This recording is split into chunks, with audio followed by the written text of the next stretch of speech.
Okay, so we're back to proving trig identities, a lot of people's favorite and the opposite from grade 11.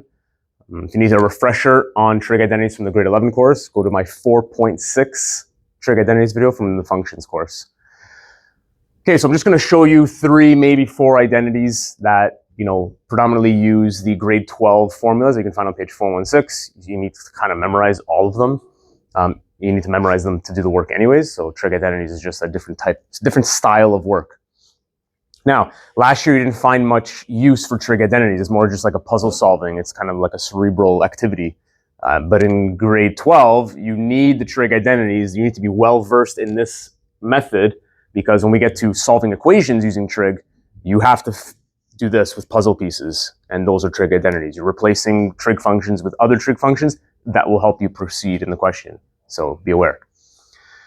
Okay, so some standard things. I always like to start with the most complicated side. It's a go-to. That doesn't always work, but it's kind of my first step. I choose a side. There's not much I can do with tan x besides switch it to sine over cos. But there's like a lot I can do over here, especially when I have double angle formulas that we just learned, right? So anytime you see double angle formulas, probably attack those. So I'm going to change the left side. Okay, I always work left and right. So this stays here, into something that I know. Well, I know that turns into 2 sine x cos x. And I can change the cos formula into something as well. Now, cos is tricky because it's got 3 different identities. So you have to choose one that you think is going to help you. Kind of a crapshoot unless you have experience, right? You have to kind of plan ahead. Well, what if I use this one? You can stare at it, see what happens. I'm going to use the 2 sine squared x minus 1. Okay, so what I'm looking for in my identity is probably to get rid of that 1. Yes, sir. Cos x? Thanks.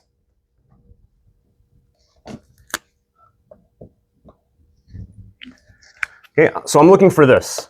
So it didn't really matter what this was. I really want to get rid of this constant. And you're going to see a lot of constants in your identities that you really want to get rid of. 1s being pretty easy, 2s being pretty annoying. Okay, because you can find 1s in Pythagorean identity, right? Sine squared x plus cos squared x equals 1. So you can replace the 1 with something like that. Okay, so now my 1s cancel out, so I'm here.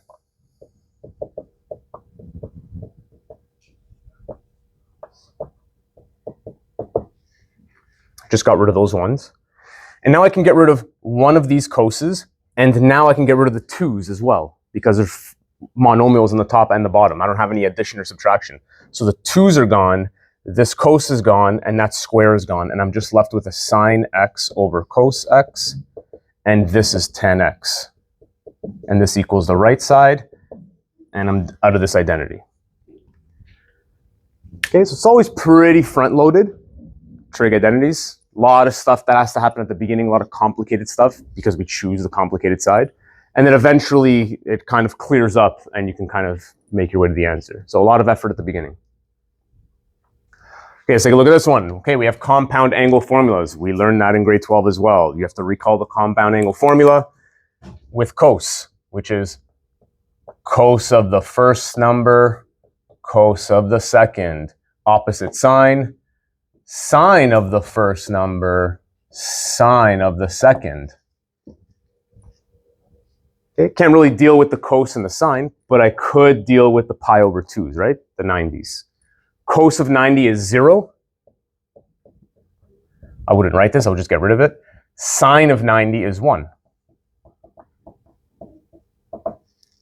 This is gone, and this is negative sine x. And this equals the right side, and that was a very easy identity. I didn't know it was easy, but once I started doing it and I saw that 0, it ended up being easy. Very rare to know that something's going to be easy unless you've seen the exact question before. Okay, when you start getting a lot of tans are tricky because you're either going to attack them head on or you're going to avoid them, change them into sine or cos or whatnot. Now we did this question and I'm like, okay, use your grade 12 formulas for compound angle formulas. You might be thinking the same over here, and you can, but that's going to turn into a big disaster. Whereas this, it's kind of complicated because I have like 4 different tans with 1s. So I'm going to have a lot of different ratios of sine and cos. I like to change tan into sine and cos most of the time. I'm actually going to move this equal sign over because I know how disastrous this side's going to be. And you got to brace yourself here because we're going to have a lot of fractions and fractions. So I'm going to change all the tans into sine over cos.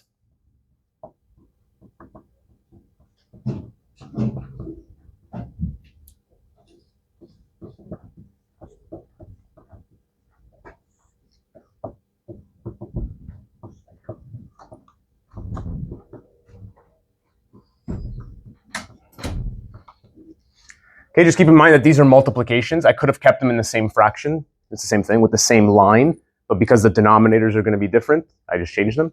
Doesn't matter what order they're in, right? Because it's all multiplication. Okay, now these 1s, this is going to be a common strategy that you're going to have to deal with. I have to multiply by the entire common denominator to that 1. Just like if I have a 1 plus 5 over 7, I have to multiply that 1 by a 7, and I can keep the denominator.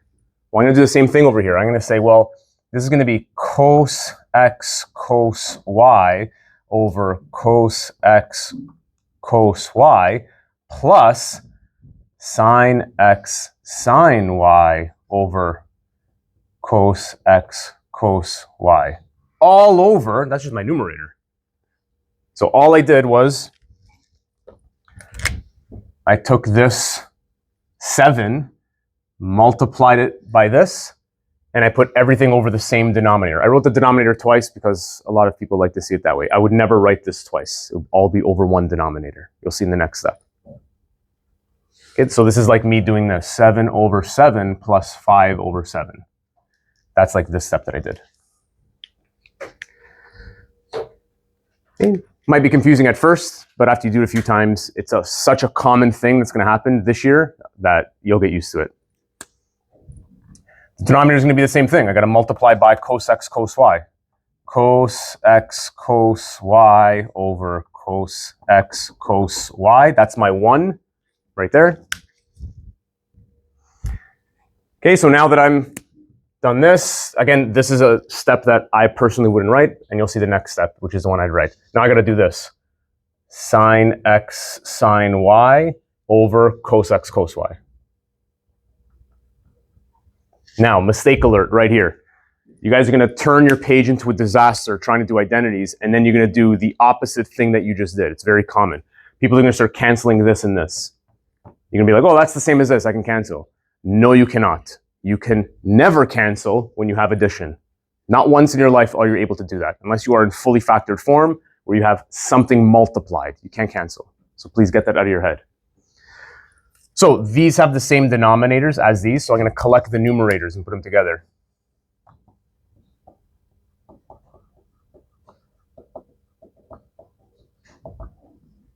So it's just over the same. So this would be my step from here, just FYI. This is too much writing for my brain. Now the denominator, same thing. Cos x cos y plus sine x sine y. Wait a minute, it's supposed to be minus, isn't it? This minus is at the bottom. Much better. Cos x cos y. Okay, when you have a fraction over a fraction and you have the same denominator, when you have the same denominator in the numerator and in the denominator, they can actually just cancel out. Okay, so if you have 3 over 4 over 7 over 4, this is the same thing as 3 over 4 times 4 over 7. You don't divide fractions, you multiply by the reciprocal. So this always occurs with that cancellation. I cancel out those 4s. So if you know this, when you go back here, every single time you have the same denominator, you know that this is going to happen, so it's just 3 over 7. So it's just going to be this over this. Cos x cos y plus sine x sine y over cos x cos y minus sine x sine y. Okay, and you should have kind of been seeing this develop, and I'm just like, okay, let me just get there. It's going to be a lot of writing, but I know clearly that I'm going to be in some sort of compound angle formula here, right? Because of this. And now it's much more clear. I have cos on one side, sine on the other side. That's a compound angle formula for cos. It's always the opposite sign. So on the top, this is going to be cos of x minus y. And at the bottom, I got cos, sine, opposite sign. It's going to be cos of x plus y. And I got to the left side. Terrible box.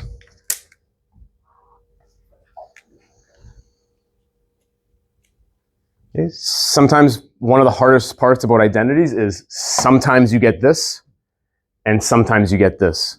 What's even worse is on the same question, you can get this sometimes and this other times, depending on your mindset and where you are.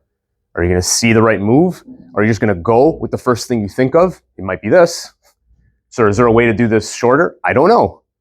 I could do this again in a different way just to challenge myself. I would do it in a different way, because why would I do it in the same way unless I'm trying to practice fractions? So I'm always trying to figure out a different way to do it, because that's the only way that my brain is going to start recognizing shortcuts and easy outs through experience, which is also what makes trig identities more difficult than other math, because it's solely based on experience. Okay, we'll do one more. Okay, I want to do this fourth example because there's a move in this example that is going to become a very common move going forward in math, especially in calculus. You might be confused. You might see tan 2x and you're going to hit your head and be like, oh, I'm not going to turn that into the tan 2x compound angle formula. I know from experience that formula sucks. Okay, it bothers me. Nothing I can do here. Can I turn this into sine 2x over cos 2x? You could. I can turn this into sine 2x over cos 2x. Where's that going to get you? Then I have to change those into double angle formulas? Ill. Never avoid, if you can see this, which is going to be the difficult part, factoring, right? Both of these terms have a tan 2x. Why would I ever want to deal with two tan 2x's if I could just deal with one of them? It's half the work. So I'm actually going to factor out a tan 2x, and I'm going to be left with 1 minus 2 sine squared x. Okay, and just factor out a common factor from here and here, and this is what I'm left over with. Okay. Now from here, tan 2x, do I change it into the tan 2x formula? I could, but that might be a wrong direction. So let's try to think of something to make things smaller first. For instance, this formula is another version of cos 2x. So I can change this into the double angle of cos 2x. And now I've made it less writing. Less writing is great. You know, sir, but this wasn't less writing. Yeah, because there's nothing else I can do. Okay, so sometimes I go to more writing, but if I don't have to, I really don't want to. And now I can already see it, because whenever I see cos next to tan, I already cancel those things out because I know that there's a cos underneath this. I can change this into a sine 2x over cos 2x. This is cos 2x. And now these cancel out, and I'm left with a sine 2x, and that doesn't equal, oh, it's 2x. Sorry.